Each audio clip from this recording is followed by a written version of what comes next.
बिस्मिल्लाहिर्रहमानिर्रहीम। चिकन के लिए धो लें, स्टेन कर लें। चिकन 4 पोर्शन में बाइट साइज काट लें।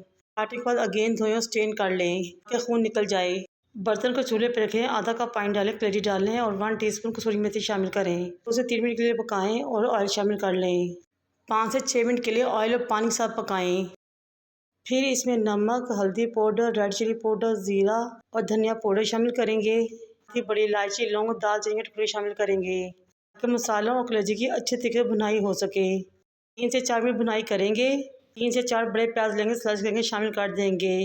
मिक्स करेंगे, दम वाली फ्लेम पर छोड़ देंगे 6 से 7 मिनट के लिए ताकि प्याज नरम हो जाए। प्याज नरम हो जाए तो अगेन भुनाई करें ताकि प्याज का पानी खुश्क हो जाए। कटिंग में अदरक, हरी मिर्चें, धनिया, थोड़े से टमाटर ले काटे और इसमें शामिल कर दें। 1 टीस्पून काली मिर्च पाउडर शामिल कर मिक्स कर लें। हमने मिक्स करना है, पकाना नहीं है, क्योंकि हमें टमाटर बिल्कुल खड़े चाहिए इस रेसिपी में। और ये लीजिए बहुत ही मज़ा टेस्टी सा कलेजी